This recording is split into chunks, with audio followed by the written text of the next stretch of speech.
क्या आप जानते हैं जिस मनाली को आज लाखों लोग अपनी ड्रीम डेस्टिनेशन मानते हैं, उसका नाम आखिर पड़ा कैसे? और क्या सच में इस जगह से ही एक नए युग की शुरुआत हुई थी? चलिए चलते हैं ओल्ड मनाली के उस पवित्र मंदिर की तरफ जहां छुपा है हजारों साल पुराना एक अद्भुत इतिहास। तो वही आज की 2 मार्च और सुबह के लगभग 11 बज गए और अब हम जा रहे हैं मनु टेम्पल और वहाँ से हम जाएंगे जोगनी वाटरफॉल जो पड़ेगा वशिष्ठ में, जहाँ पे हॉट वाटर स्प्रिंग भी है। और हम वहाँ टेम्पल के दर्शन करने के बाद फिर ट्रैक पे जाएंगे। लगभग 2 से 3 किलोमीटर का ट्रैक है और उसके बाद हम शाम को जाएंगे किसी एक अच्छे से कैफ़े में, क्योंकि आज हमारा है एनिवर्सरी। आज हमारी एनिवर्सरी है। और हम देखते हैं मनाली में कोई अच्छा कैफ़े और हम शाम को अपना वहीं डिनर करने के बाद वापस रूम पे आएंगे। तो चलते हैं, घूमते हैं और आपको भी अपने साथ घुमाते हैं।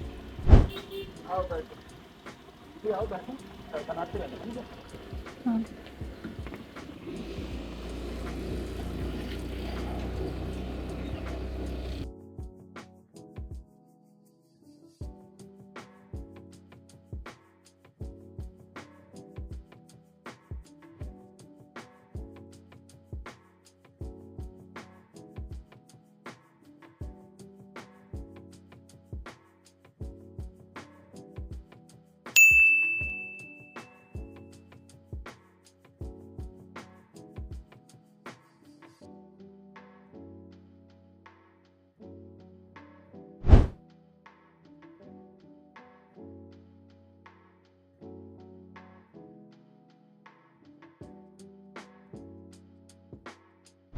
तो भाई अभी लगभग 2.5 किलोमीटर हिडिंबा देवी से और हिडिंबा देवी से 5 किलोमीटर लगभग हमारे रूम से ट्रैवल करने के बाद हम पहुँचे मनु टेम्पल।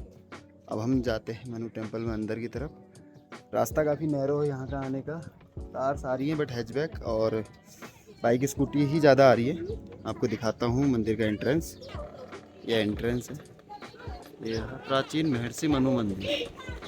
ये है मानू टेम्पल, जो महर्षि मनु को समर्पित भारत के बहुत ही कम मंदिरों में से एक है।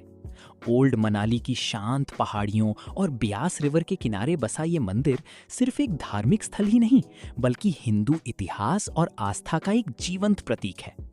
हिंदू धर्म ग्रंथों के अनुसार महर्षि मनु को मानव जाति का पहला पुरुष माना जाता है। कहा जाता है कि जब पृथ्वी पर एक भयंकर महाजल प्रलय आया और हर तरफ सिर्फ पानी ही पानी था, तब भगवान विष्णु ने मत्स्य अवतार यानी मछली का रूप धारण करके महर्षि मनु को इस आने वाली विनाशकारी घटना के बारे में पहले ही चेतावनी दे दी। महर्षि मनु ने भगवान विष्णु के कहने पर एक विशाल नाव बनाई और उसमें जीवन को आगे बढ़ाने के लिए जरूरी बीज, जीव जंतु और आवश्यक वस्तुओं को सुरक्षित रखा।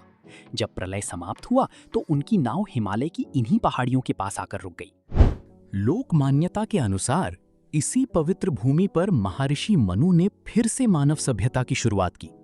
इसी वजह से इस जगह का नाम पहले मनुआलय यानी मनु का घर पड़ा, जो धीरे धीरे बदलते हुए आज मनाली के नाम से पूरी दुनिया में मशहूर हो गया। आज का मनु टेम्पल इसी आस्था और इतिहास की याद दिलाता है। अंदर मनु टेम्पल के बारे में लिखा है, ये रहा।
तो अभी हमने मनु टेम्पल के अंदर गए। वहाँ वैसे फ़ोटो और वीडियो अलाउड नहीं है, तो वहाँ की मैंने नहीं बनाई। तो वैसे काफ़ी पुराना मंदिर है और जैसा इसके बारे में लिखा है कि यहाँ पे किसी महिला को कोई मूर्तियाँ मिली थी, जिसके बाद ये टेम्पल वगैरह बना। ये 1991 में इसको रीबिल्ड किया है, क्योंकि ये पहले ऐसा नहीं होगा। लकड़ी वगैरह आप देख सकते हो, स्ट्रक्चर उसी समय का है, बस हाँ कुछ कुछ चीज़ें चेंज की होंगी शायद, जैसे टीन वगैरह लगाई है।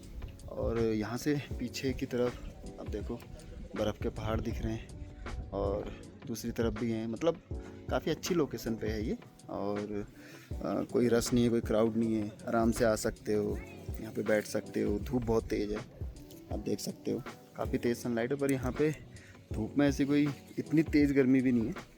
अभी मार्च का महीना है, और मुझे मेरी श्रीमती जी कह रही थी कि ज़्यादा देर धूप में रहोगे तो हो जाओगे काले और थोड़ा रंग टैन हो जाएगा। मैंने कोई बात नहीं, पहाड़ों की धूप है, अभी ले लेने दो, टैनिंग बाद में हटा लेंगे हम। तो अभी यहाँ से हम निकलेंगे और हम जाएंगे, अभी हमने बस स्टैंड जाना है, और वहाँ पे हम जो जोगनी वाटरफॉल है उसका ट्रैक करेंगे। तो लगभग 1 बजने वाला है, हम जाते हैं टाइम से, फिर वहाँ का वाटरफॉल का ट्रैक वगैरह करने के बाद हम लौट के नीचे को आएंगे।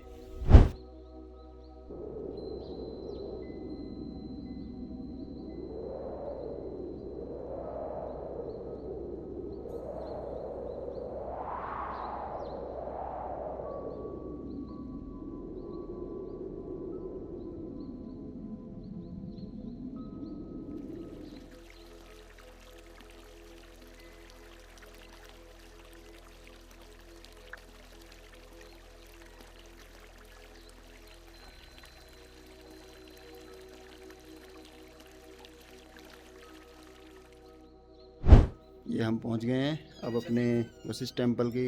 हमने यहाँ पे पेड पार्किंग में लगाया है, जिसका 40 रुपीज़ पर आवर, और यहीं से जोगनी वाटरफॉल का ट्रैक भी शुरू होता है।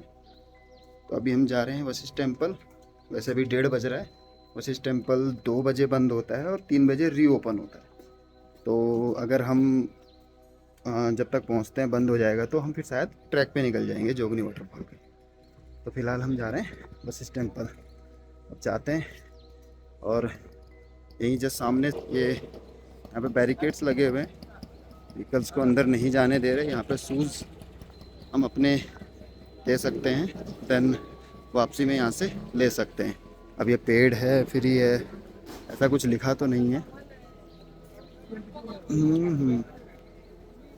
और यही है टेम्पल, ये देखो, ये रहा टेम्पल।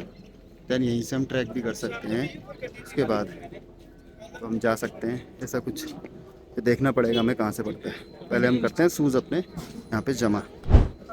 क्या आप जानते हैं कि मनाली के वशिष्ठ गांव में एक ऐसा शिवलिंग है जिसे किसी इंसान ने नहीं बनाया? स्थानीय मान्यता है कि ये शिवलिंग स्वयं धरती से प्रकट हुआ था, इसलिए इसे स्वयंभू शिव कहा जाता है। सदियों से यहाँ आने वाले साधु महात्मा इसे तपस्या की विशेष भूमि मानते रहे हैं। कहते हैं कि इस मंदिर के आसपास की ऊर्जा आज भी लोगों को गहरी शांति का अनुभव कराती है। लेकिन इस गांव का सबसे बड़ा रहस्य अभी बाकी है। आगे जानिए महर्षि वशिष्ठ ने यही स्थान क्यों चुना था।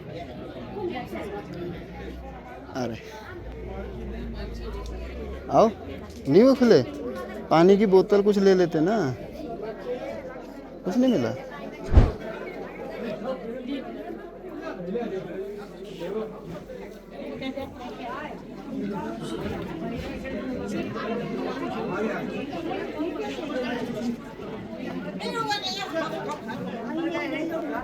वो कुंड है शायद, क्या?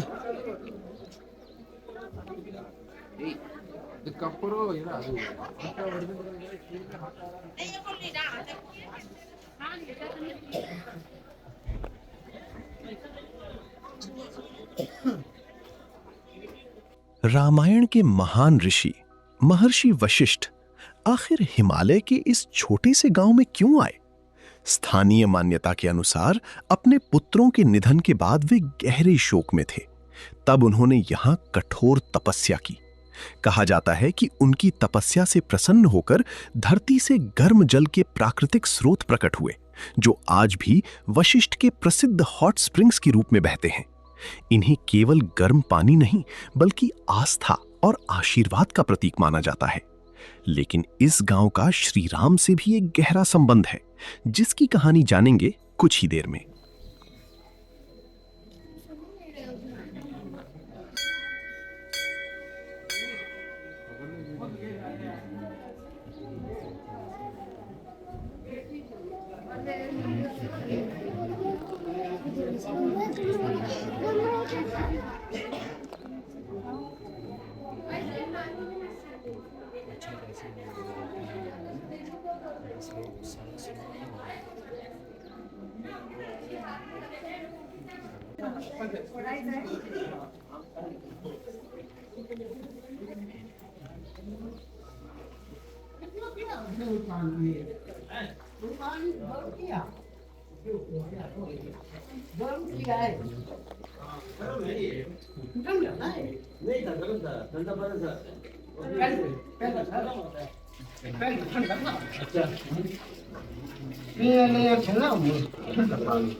आओ। हाँ?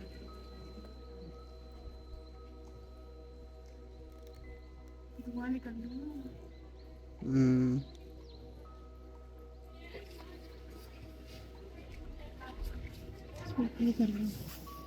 चलो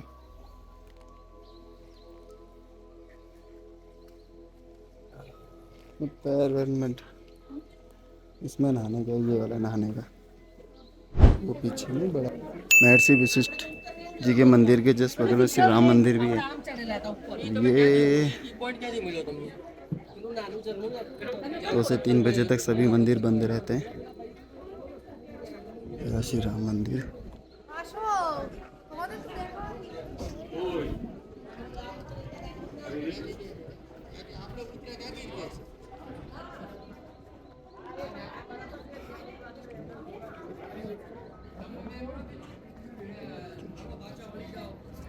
वशिष्ठ गांव में मौजूद श्री राम मंदिर सिर्फ एक मंदिर नहीं, बल्कि गुरु और शिष्य के पवित्र रिश्ते की याद दिलाता है। मान्यता है कि वनवास और लंका विजय के बाद भगवान श्री राम अपने कुल गुरु महर्षि वशिष्ठ के दर्शन और आशीर्वाद के लिए इस स्थान पर आए थे।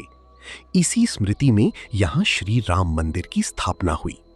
आज भी भक्त पहले महर्षि वशिष्ठ और फिर श्री राम के दर्शन करना शुभ मानते हैं।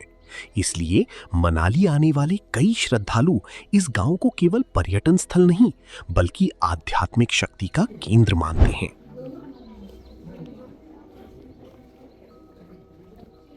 यहाँ से देखो कहाँ से जाने का।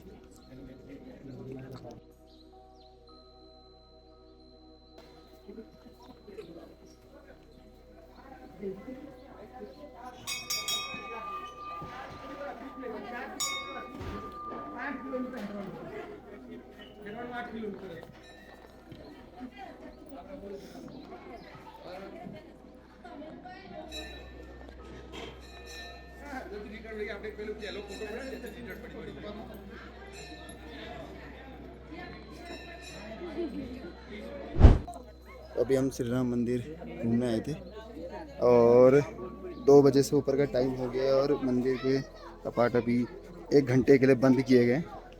3 बजे फिर खुलेंगे और तब तक हम सोच रहे हैं कि अब हम जाएं जोगिनी वाटरफॉल का ट्रैक करें, क्योंकि ट्रैक करना है हमें और वहाँ पे भी टाइम लगेगा हमें। 2-3 किलोमीटर का ट्रैक है, तो 2-3 किलोमीटर के ट्रैक में टाइम लग जाएगा। अभी हमने तीनों मंदिरों के दर्शन कर लिए और अब हम जा रहे हैं जोगिनी वाटरफॉल के ट्रैक पे। लगभग 2.5 किलोमीटर है यहाँ से। ये मंदिर है, उसके जस्ट सामने ये रास्ता जा रहा है और यहीं कहीं गली से वहाँ जाने का ट्रैक का रास्ता है। यहाँ से हमें जाना है, देन उसके बाद हमें करना है ट्रैक लगभग 2.5 किलोमीटर का। वो देखो छत पे जाएंगे। अरे लागना देखो। यहाँ छत पे गाय पाल रखी है। आंटी कहाँ से आई बीच में अचानक से? मैं कैमरे में देख रहा ना, देखो ऐसे, तो मुझे उधर ध्यान ही नहीं था। ये देखो, देखो बड़ा डॉगी पांडू। पांडू कितने झबरीले बाल हैं उसके। वाटरफॉल का रास्ता, यहाँ से ट्रैक, और देखो पीछे से बर्फ के पहाड़ों का व्यू आ रहा है जस्ट गली के सामने से। ये रहा, यहाँ से अब पैदल पैदल जाना है। 40-45 मिनट तो लग जाएंगे लगभग।